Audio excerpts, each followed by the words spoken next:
여러분, 고린도 후서 5장 10절에 보면 이는 우리가 다 반드시 그리스도의 심판대 앞에 드러나 각각 그 몸을 따라 하나님께 대한 선악간의 심판이 있는 거예요. 지옥 가는 심판이 아니라 구원받은 이후에 이 몸을 가지고 어떻게 살았는지 상급이 계산이 된단 말이에요. 요한일서 1장에 보면 8절에 보면 하나님이 마치 정밀한 추를 대는 것처럼 하나님 앞에 외식적이고 형식적인 상이 안 돼요. 그래서 이뤄진 상과 온전한 상으로 딱 나뉜다고.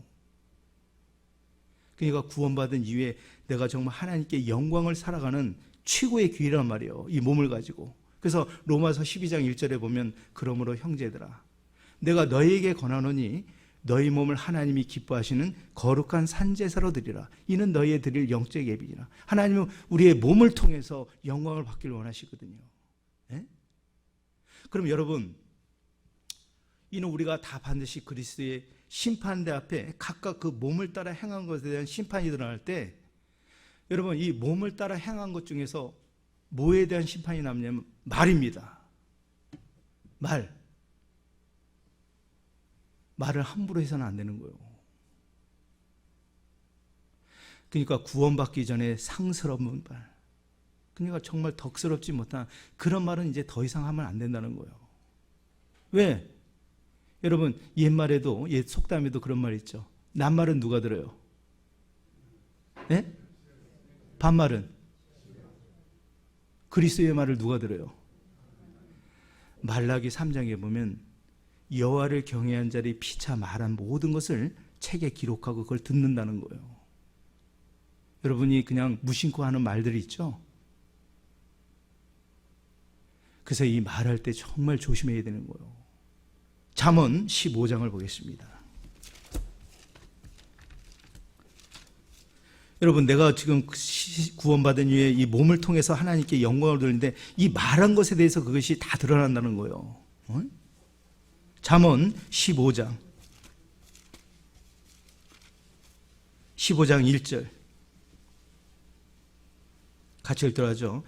유순한 대답은 분노를 쉬게 하여도 과격한 말은 노를 격동이라. 이 잠언은 정말 지혜서잖아요. 그렇죠? 여러분도 공감하시죠? 그러니까 화가 날수록 지혜로운 사람은 분노를 사귄다고요. 당장 나타내는 사람은 어리석은 사람이에요. 가끔 이방인들 막 뜨거운 여름날 막 그냥 칼부림 나는 게 뭐예요? 순간적인 노를 참지 못해서 그런 일이 벌어지죠.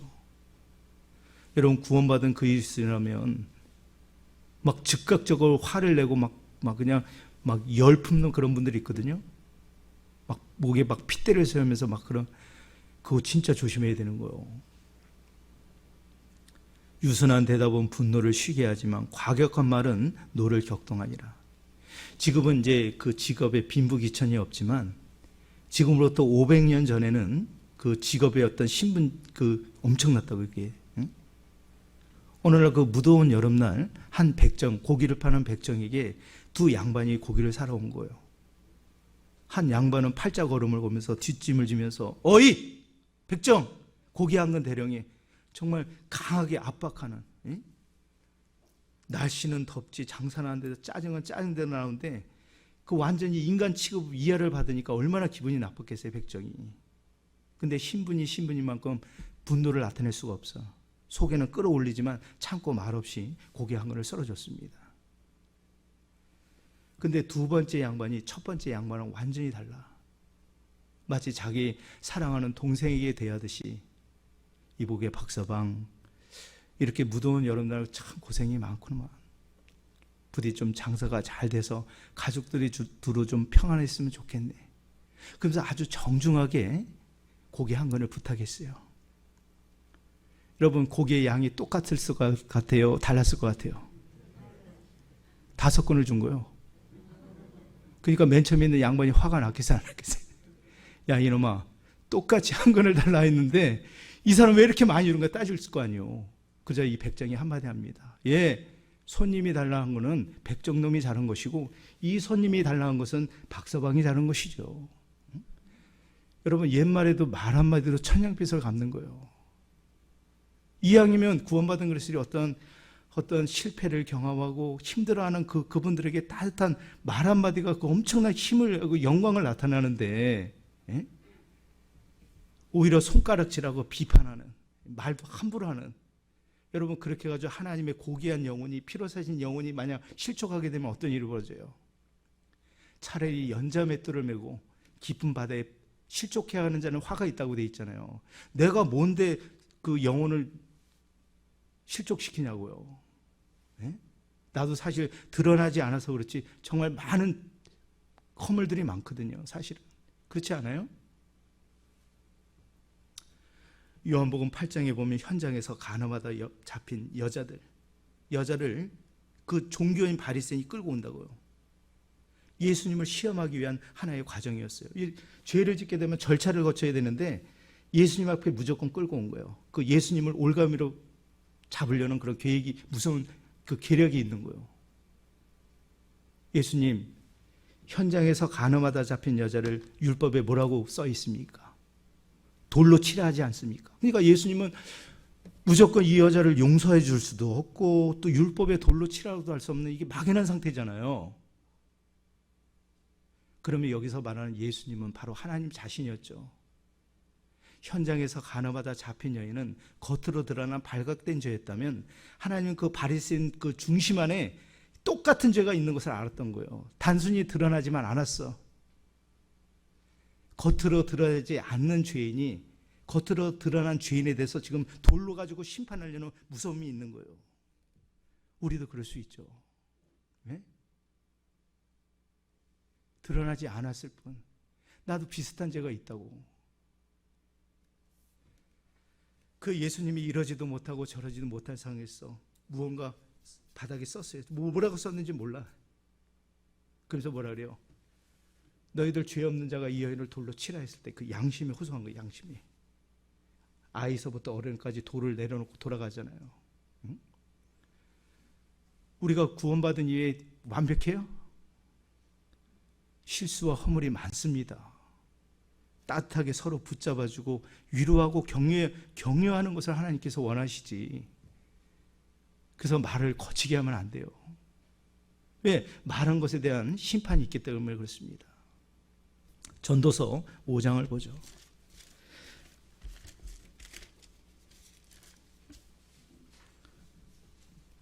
전도서 5장 2절 또 같이 읽도록 하십니다. 너는 하나님 앞에서 함부로 입을 열지 말며 급한 마음으로 말을 내지 말라. 하나님은 하늘에 계시고 너는 땅에 있음이라. 그런즉 마땅히 말을 적게 할 것이라. 여러분, 우리가 신앙생활하면서 이 몸을 통해서 하나님께 영광을 드리는데 특히 지금 이 말을 정말 조심하는 거예요. 제가 이제 교회에서 목회를 하면서 정말 가슴 아픈 일은 맨 처음에 형제 자매들이 정말 그렇게 친숙하고 호의적이고 그렇게 친할 수밖에 없어. 근데 어제부턴가 말을 안 해. 서로가 마치 원수 대하듯이. 그러니까 말로 인해서 상처를 받은 거예요. 여러분, 칼로 베인 상처는 시간이 되면 아물지만 이 말로 베인 상처는 이게 엄청난 고통을 준다고요. 그죠? 그러니까 내가 그냥 무심코 던져진 그 말 한마디가 상대방에게 엄청나게 상처를 주게 되고 결국은 그 일이 이제 해결이 안 되니까 이걸 해결하기 위해서 이제 이걸 이제 어떻게 해결하기 위해서 또 다른 사람을 찾아가. 자기 이제 막 억울한 걸 막 얘기하면서 그 상대방 안 좋은 것을 또 얘기를 하면 교회가 막 그냥 그 소문이 번지는 거예요. 우리 교회는 사랑하는 가족들하고 연결이 돼 있기 때문에 어떤 한 문제가 생기면 이게 퍼진다고요. 그래서 교회가 막 떠나. 그 말의 실수 때문에. 예? 여러분, 그런 거 보잖아요. 우리가 교회 안에서. 그러니까 우리가 구원받은 이후에는 정말 그 거친 말, 덕스럽지 못한 그런 말을 하는 것이 아니라 정말 부드러운 말, 예? 사랑이 담긴 그 친절한 말들, 그런 게 엄청난 위력을 주는 거예요. 그래서 많은 사람들이 그리스도의 어떤 예수님을 바라보지만 그들이 눈에 보이지 않는 예수님을 보는 게 어떤 거예요? 그리스도인의 실제 그 진실한 마음으로 그 친절을 베푸는 그 모습 속에 그들이 하나님을 보게 되는 거예요. 우리의 그 생활이 잘못되거나 그 외식되고 형식적인 삶을 통해서 그 굴절된 그 예수님을 바라보게 하는 그런 어리석은 사람이 되어서는 안 된다는 것입니다. 네? 그래서 말도 정말 부드러운 위로운 말. 네? 여러분 실제 있었던 실화인데요. 세계 제2차 대전 때 한 젊은 병사가 나이 어린 병사였어요. 그 전쟁하는 통에 결국엔 그 포탄으로 해서 심하게 어떤 다리에 부상을 입었다고. 그러니까 평생을 장애인이라는 열등감에 살아가야 돼. 근데 이제 그 일로 인해서 제대를 하게 되고 또 이 청년이 있잖아요. 그렇게 이제 심하게 다치긴 했지만 이제 다리를 이제 심하게 저는 정도 됐어요. 그러고 나서 제대를 했고 오랜 시간 지나서 사랑하는 여인을 만나고 부인을 만나고 그리고 이제 그 부인을 통해서 이제 아들을 데리고 이 젊은 청년이 한때 수영 선수였거든요. 그런 장애를 앓고 있었지만 항상 어떤 수영을 좋아하기 때문에 그 무더운 여름날 그 해수욕장에 가서 마음껏 아이들과 즐긴 거예요. 그리고 이제 너무나 피곤한 몸을 이끌고 지친 나머지 한쪽 그늘에서 이제 깊은 잠에 빠졌어. 근데 한참 이렇게 잠을 자고 있는데 웅성웅성 거리는 소리가 들려서 눈을 떠봤더니 그 많은 사람이 삥 둘려서 그 다리 상처난 모습을 보고 막 수군거리는 거예요. 그때 이 남자의 마음이 다쳐버립니다. 이 병신 같은 놈이 무슨 수영을 한다고. 나는 내 평생에 이제 수영 같은 거 안 할 거야. 영문을 모르는 이제 아내가 찾아오죠. 여보, 당신 좋아하는 우리 수영 즐기기 위해서 다음에 또 애들 데리고 옵시다. 화가 나가지고 여보 다시는 나에게 그런 얘기 하지 마. 이런 마음을 누가 열어줄 수 있겠어요? 한 번 닫힌 마음의 문을. 그래서 이 슬기로운 아내가 그 왜 그랬는지 그 연유를 다 듣게 돼요. 딱 한마디 합니다. 여보, 내가 당신의 얘기를 가만히 들어보니까 당신이 왜 이렇게 마음 아파하는지 내가 조금은 이해할 것 같아요. 그러나 여보 한번 이렇게 생각해 봅시다. 당신이 지금 다리에 가지고 있는 상처는 당신의 어떤 잘못으로 이루어진 게 아니잖아요.